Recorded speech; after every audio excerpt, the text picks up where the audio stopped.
Hello friends, welcome to royal study. दोस्तों, आज के स्टूडियो में मध्य प्रदेश जेल प्रहरी स्पेशल पार्ट सेकंड ये रहेगा सामान्य हिंदी का। इसमें हम ऐसे क्वेश्चन डिस्कस करेंगे जो आपके एग्जाम में प्रीवियस ईयर पूछे गए या फिर आगे भी पूछे जाने के चांसेस होंगे। तो ऐसे ही क्वेश्चन यहाँ पर आपको देखने को मिलेंगे हिंदी के, और काफ़ी आईएमपी लेवल के क्वेश्चन रहेंगे, इसलिए इस वीडियो को पूरा अंत तक जरूर से देखिएगा। चैनल पर पहली बार अगर आप विजिट कर रहे हैं तो चैनल को सब्सक्राइब जरूर से कर लीजिएगा, बिकॉज बेल आइकन को भी आप दबा लीजिएगा, जिससे जो भी नया नोटिफिकेशन आए वीडियो का वो आपको टाइम टाइम पर मिलता रहे। देखिए, यहाँ पर आपसे क्वेश्चन हमने पूछा था, विश्व हिंदी दिवस कब मनाया जाता है, पार्ट 1 में। अब उसका जो राइट आंसर है वो आप सभी को पता चल ही चुका होगा, 14 सितंबर इसका सही जवाब रहेगा। देखिए, यहाँ पर बहुत सारे लोगों ने हमें कमेंट बॉक्स में कमेंट करके इसका राइट आंसर भी बताया। सबसे पहले बताया था प्रज्ञा पटेल ने, इसके अलावा प्रिंस व्यास ने भी बहुत अच्छा आंसर इसका दिया है, इसके अलावा संजय कौशल ने भी इसका आंसर दिया है, राम बाबू यादव ने इसका आंसर दिया है, सोना ने इसका आंसर दिया है, राहुल पटेल ने इसका आंसर दिया है।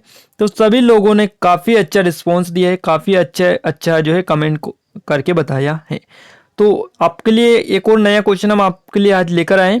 क्वेश्चन आपका है, कर्मठ का निम्न में से कौन सा सही विलोम शब्द है, और इसका जो सही जवाब आपको रहेगा वो आपको नीचे कमेंट बॉक्स में कमेंट करके बताना है, ताकि नेक्स्ट वीडियो जो आएगा उसमें आपका नाम भी अनाउंस किया जाए। तो जल्दी से नीचे जाइए, कमेंट बॉक्स में कमेंट करके बताइएगा कि इसका सही जवाब आपका क्या रहेगा। अब चलिए आगे बढ़ते हैं हम। उससे पहले आपको बता दें कि अगर आपने अभी तक टेलीग्राम ग्रुप और चैनल दोनों को ज्वाइन नहीं किया तो उनको भी ज्वाइन कर लीजिएगा, क्योंकि वहाँ पर आपको स्टडी से रिलेटेड नोट्स, कोई भी डाउट है आपका तो वहाँ पर आप पूछ सकते हैं, आपका वहाँ पर जो भी डाउट होगा वो सोल्व कर दिया जाएगा। फ्रेंड्स, आपको बता दें कि मध्य प्रदेश जेल प्रहरी की टेस्ट सीरीज अगर आप लेना चाहते हैं तो इस पर भी पूरा 50% का डिस्काउंट चल रहा है। सर्वश्रेष्ठ तैयारी ये के लिए कर सकते हैं, यानी सर्वश्रेष्ठ तैयारी इसके माध्यम से आप कर सकते हैं मध्य प्रदेश जेल प्रहरी की। आपको हमारे कूपन कोड ROYJ50 को यूज करना होगा, आपको पूरे 50% का डिस्काउंट मिल जाएगा। इसकी लिंक आपको नीचे डिस्क्रिप्शन में मिलेगी, वहां से जाकर इसको डाउनलोड कर सकते हैं, डिस्काउंट का पूरा लाभ उठा सकते हैं। अब चलिए बिना टाइम वेस्ट किए हम स्टार्ट करते हैं आज का वीडियो। देखिए, सबसे पहला जो क्वेश्चन आपका निकल कर आ रहा है वो यहाँ पर आ रहा है, नी उपसर्ग से बना शब्द आपको बताना है निम्न में से कौन सा है। तो देखिए, नी उपसर्ग से जो शब्द बना है वो आपका यहाँ पर क्या निकल कर आ रहा है, ये देख लीजिएगा। सबसे पहले नी उपसर्ग से बना शब्द आपका आता है नियत। क्या आता है? नियत आता है। तो यहाँ पर आपका नियत किस में दिख रहा है, सॉरी नियम यहाँ पर आएगा, और नियम यहाँ पर दो आपके दिखाई दे रहा है, एक फर्स्ट में और एक है सेकंड में। क्लियर है? अब यहाँ पर नियम दोनों हैं, तो नियम कौन सा है, तो ये आपका फर्स्ट वाला जो है इसका सही जवाब आपका रहेगा। याद रखिएगा, नियम। नी उपसर्ग से बना है ये नियम।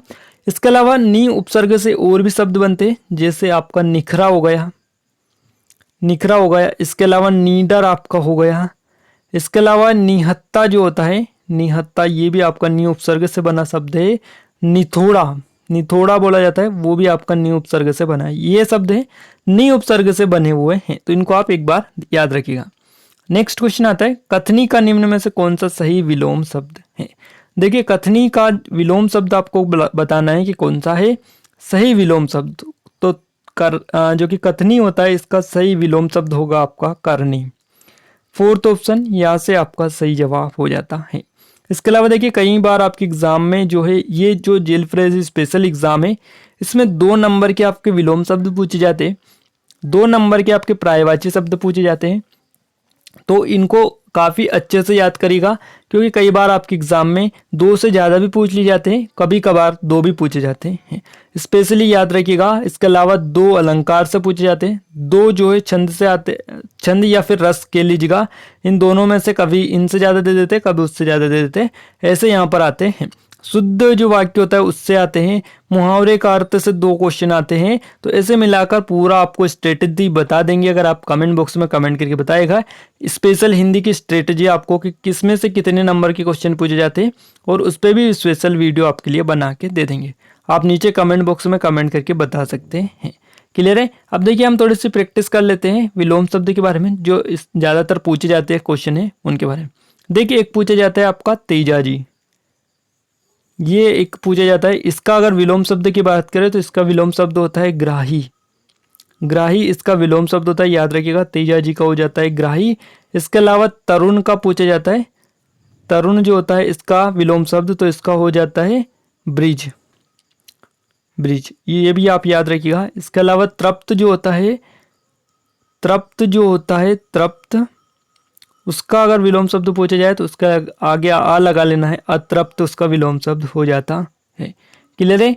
एक और पूछा जाता है बहुत ज्यादा, थलचर, थलचर, ये पूछा जाता है थलचर, तो थलचर का हो जाएगा जलचर, ये आप याद रखिएगा। और थोड़ा उसका तो हो जाता है बहुत। ये थोड़े थे जो आपके एग्जाम में कई बार पूछे गए हैं। कवित्री का निम्न में से कौन सा विलोम शब्द है? देखिए, दो विलोम शब्द से पूछे जाते हैं, बताया था आपको हमने, दो पर्यायवाची शब्द से पूछे जाते हैं। तो देखिए, कवित्री का जो विलोम शब्द होगा वो होगा कवि, तो कवि इसमें हो जाएगा आपका ऑप्शन नंबर फर्स्ट। और अगर हम बात करें थोक की, थोक का विलोम शब्द, तो इसका हो जाएगा फूटकर, थोक विक्रेता और फूटकर विक्रेता ऐसा बोला जाता है ना, उस हिसाब से आप पहचान सकते हैं। इसके अलावा दयालु जो होता है, इसका क्या होगा, तो दयालु का निर्दयी हो जाएगा। क्लियर है। और दानी का जो हो जाएगा वो हो जाएगा कंजूस। इसके अलावा दुर्दांत जो होता है उसका शांत हो जाएगा। और दुरुपयोग का तो आप सभी को पता ही का सदउपयोग हो जाएगा। दानव का हो जाएगा देव, दानव का जो हो जाएगा देव हो जाएगा, ये आप याद रखिएगा, कई बार पूछे जाते हैं।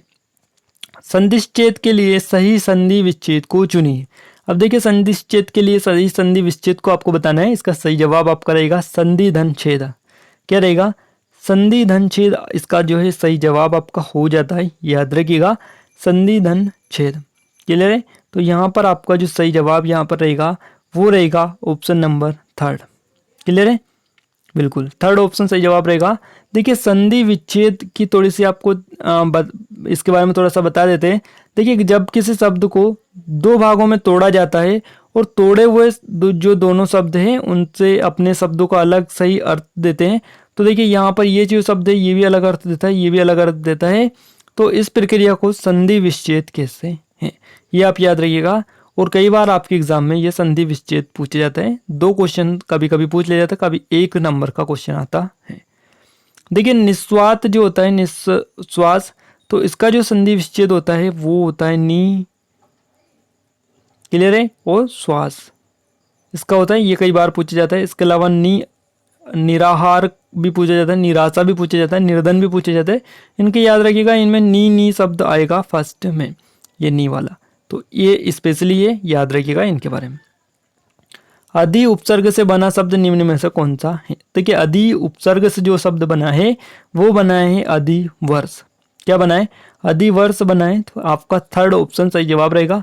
अब देखिए, अधिवर्ष भी आपको चार दिखाई दे रहे हैं, सही आपको वर्तनी पहचाननी इसकी कौन सा सही है, तो ये आपका सही है थर्ड ऑप्शन।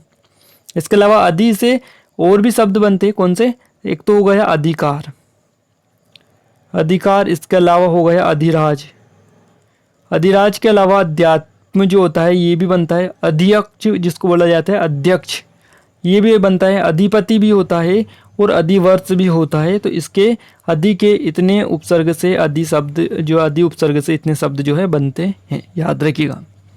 चौमासा में निम्न में से कौन सा समास है?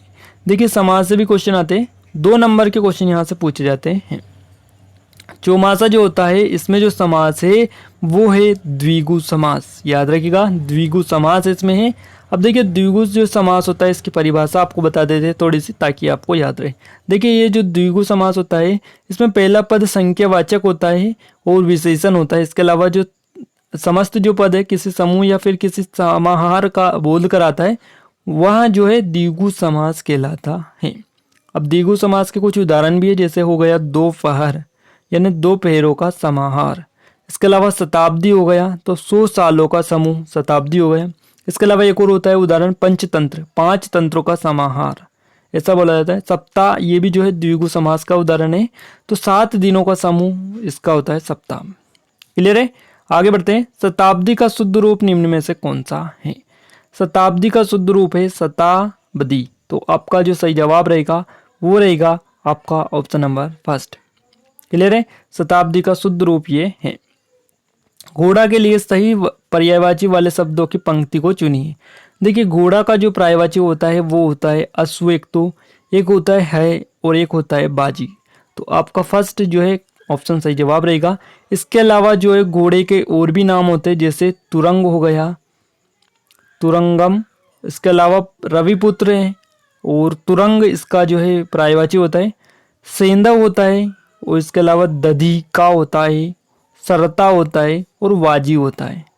तो ये नाम आप याद रखिएगा इनके बारे में, और बुक्स में भी देखेंगे तो आपको आसानी से मिल जाएंगे। अगला क्वेश्चन आता है, जिसे इस बात का ज्ञान ना रहे कि कर्तव्य क्या है और अकर्तव्य क्या है के लिए एक शब्द में निम्न में से कौन सा शब्द है ये आपको बताना है। तो इसका जो सही जवाब रहेगा वो रहेगा किम कर्तव्य विमूढ़। आपका जो है सही जवाब रहेगा किम कर्तव्य विमूढ़। थर्ड ऑप्शन जो है इसका सही जवाब रहेगा। इसके अलावा आपको और भी बता देते हैं, एक शब्द में अनेक शब्दों में एक शब्द, अनेक शब्दों के लिए एक शब्द। क्लियर है। तो देखिए, किसी पद अथवा सेवा से मुक्ति का जो पत्र होता है वो त्याग पत्र उसको कहते हैं। इसके अलावा तटस्थ जो है किसके लिए यूज किया जाता है, तो किसी भी पक्ष का समर्थन न करने वाला क्या कहलाता है, तटस्थ। क्लियर है। आगे बढ़ते हैं। देखिए यहाँ पर एक और चीज है, थान किसके लिए यूज होता है, तो कुछ निश्चित लंबाई का जो कपड़ा होता है उसको थान बोला जाता है। तो इसे आप याद रख सकते हैं। देर लगाकर काम करने वाला के लिए एक शब्द निम्न में से कौन सा है, तो देर लगाकर काम करने वाले के लिए है दीर्घसूत्री। दीर्घसूत्री आपका सही जवाब रहेगा ऑप्शन नंबर थर्ड। इसके अलावा जो है किसी के बाद उसकी संपत्ति प्राप्त करने वाला, तो उसको कहते हैं उत्तराधिकारी। क्लियर है। किसी एक पक्ष से संबंधित उसको कहते हैं एक पक्षी। कष्टों या कांटों से भरा हुआ तो उसको कहते हैं कंटकाकीर्ण। क्लियर है। इसके अलावा किसी के उपकार को न मानने वाला उसको कहते हैं कृतघ्न। और किसी की कृपा से पूरी तरह संतुष्ट, कृतार्थ। तो ये एक शब्द में अनेक शब्द है, बुक्स में पढ़ेंगे आसानी से आपको याद हो जाएंगे सभी। अंधा बनना मुहावरे का अर्थ निम्न विकल्पों में से कौन सा सही है, कौन सा है आपको बताना है। अंधा बनना मुहावरे का अर्थ जानबूझकर जो है किसी बात पर ध्यान ना देना, अंधा बनना इसका मुहावरे का अर्थ है। इसके अलावा खून सूखना होता है अधिक डर जाना, बहुत डर जाने के लिए होता है इसका खून सफेद हो जाना, और या फिर दबना होता है गम खाना। बीमार होना के लिए आता है खटिया सेना। इसके अलावा बर्बाद करना खा पका जाना, और आपका होता है किसी के भरोसे पर जोर या जोश दिखाना, खूंटे के बल कूदना इसको बोला जाता है। अन्न प्रत्यय से बना शब्द निम्न में से कौन सा है, देखिए अन्न जो प्रत्यय है इससे बना शब्द हो जाएगा रहन। क्लियर है।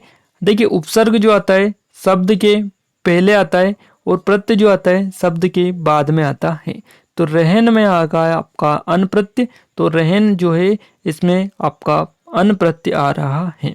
इसके अलावा अन्न और भी शब्द में प्रत्यय आ रहा है, अन्न प्रत्यय जो है और भी शब्द में आ रहा है, जैसे मोहन हो गया, इसमें भी अन्न प्रत्यय आता है। इसके अलावा झाड़न हो गया, पठन हो गया, भक्षण हो गया, इन सभी में अन्न जो है ये प्रत्यय आ रहा है।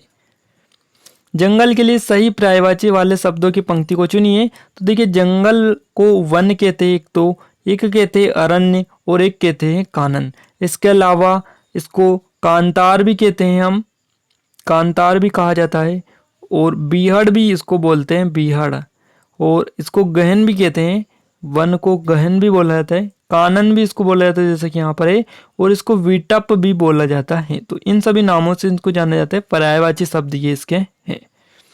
मनोकामना का शुद्ध रूप निम्न में से कौन सा है, तो देखिए मनोकामना का शुद्ध रूप हो जाएगा मना कामना, विसर्ग आ जाएगा और कामना। तो यहाँ पर आपका फर्स्ट ऑप्शन सही जवाब रहेगा। रामानुज का सामासिक विग्रह निम्न में से कौन सा है, तो इसका सामासिक विग्रह जो होगा राम का अनुज हो जाएगा। थर्ड ऑप्शन सही जवाब इसका रहेगा। अनुच्छेद के लिए सही संधि विच्छेद को चुनिए। तो इसके लिए सही संधि विच्छेद रहेगी अनुधन छेद। तो अनुधन छेद यहाँ पर आपका फर्स्ट ऑप्शन सही जवाब हो जाता है। अब आपका नेक्स्ट क्वेश्चन आता है, प्रथम द्रग मिचत पिया पानी बरस परस सुख पाया, और आपका जानी पिछानी अजान लो नेकुन होती लखाए। तो इस पंक्ति में निम्न में से कौन सा रस है, आपको बताना है इसमें जो रस है वो कौन सा है। तो इसमें जो रस है वो है श्रृंगार रस। श्रृंगार रस सही जवाब रहेगा फोर्थ ऑप्शन आपका। देखिए, श्रृंगार जो रस होता है जब किसी काव्य में नायक नायिका के प्रेम, मिलने, बिछड़ने आदि जैसी क्रियाओं का वर्णन होता है, तो वहां पर श्रृंगार जो रस होता है, श्रृंगार रस, इसका जो है ये आता है। श्रृंगार रस भी दो प्रकार के होते हैं, वियोग श्रृंगार और आपका संयोग श्रृंगार। देखिए संयोग श्रृंगार जो होता है इसमें जब नायक नायिका के मिलने और प्रेम क्रियाओं का वर्णन होता है तो उसको संयोग श्रृंगार कहते हैं। उदाहरण के लिए आपको बता देते हैं, जैसे मेरे तो गिरधर गोपाल दूसरों ना कोई, जाके तो गिरधर गोपाल दूसरों ना कोई, ये आपका संयोग श्रृंगार है। इसके अलावा वियोग श्रृंगार की अगर हम बात करें तो इसमें जो है नायक नायिका के बिछड़ने का वर्णन होता है, वियोग श्रृंगार इसको कहते हैं। देखिए जैसे उदाहरण आपको दे देते हैं, हे खग मृग हे मधुकर श्रेणी तुम देखी सीता मगनैनी। तो इसमें बिछड़ने की बात हो रही है नायक नायिका की, और वियोग श्रृंगार में और संयोग श्रृंगार में नायक नायिका के मिलने और प्रेम क्रियाओं का वर्णन हो रहा है। तो दोनों आप आसानी से पहचान सकते हैं, वियोग में विछड़ना और संयोग में मिलना। क्लियर है? बिल्कुल, आगे बढ़ते हैं। कंकन किंकिन नुपुर धुन सुनी, कहत लखन सन राम हृदय गुनी। अब इसमें इस पंक्ति में निम्न में से कौन सा अलंकार है आपको पहचानना है। इसमें अलंकार आपका है अनुप्रास अलंकार। अनुप्रास अलंकार इसमें देखिए, अनुप्रास अलंकार की आपको परिभाषा बता देते, जब किसी काव्य को सुंदर बनाने के लिए किसी वर्ण की बार बार आवृत्ति हो वह अनुप्रास अलंकार आता है।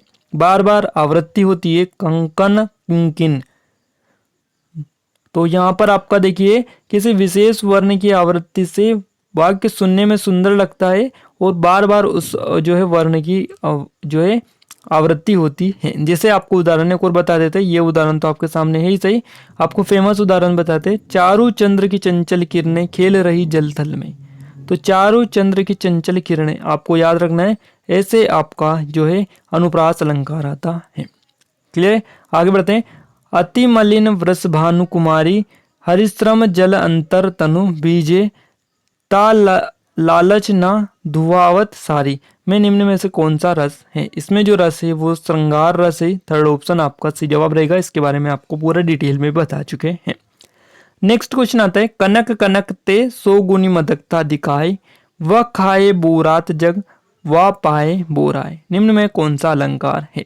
इसमें अलंकार आएगा आपका यमक अलंकार। सेकंड ऑप्शन से जवाब रहेगा यमक अलंकार।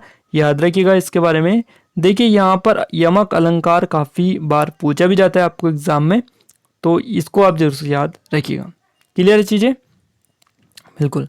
तो यमक अलंकार इसका सही जवाब रहेगा। सेकंड ऑप्शन याद रखिएगा। देखिए यहाँ पर हमने टॉप 20 क्वेश्चन डिस्कस किए हैं, इसके अलावा एक्स्ट्रा फैक्ट भी बताएं ताकि आपको ज़्यादा से ज़्यादा जीके जो है हिंदी की चीज़ें आपको मिल पाए और ज़्यादा से ज़्यादा आपको पता चल पाए, ताकि आपकी क्वेश्चन में कोई भी एग्जाम में कोई भी क्वेश्चन आए तो आप आसानी से उनको सोल्व कर पाएँ। ये वीडियो आपको कैसा लगा कमेंट बॉक्स में कमेंट करके जरूर से बता दीजिएगा। वीडियो अच्छे लगे तो लाइक शेयर कर दीजिएगा। चैनल पर पहली बार विजिट कर रहे हैं तो चैनल को सब्सक्राइब करे बिना मत जाइएगा, क्योंकि यहाँ पर आपको ऐसे ही वीडियो रेगुलर मिलते रहते हैं। आज के इस वीडियो में बस इतना ही। मिलते हैं नेक्स्ट वीडियो में, तब तक ले जय जय।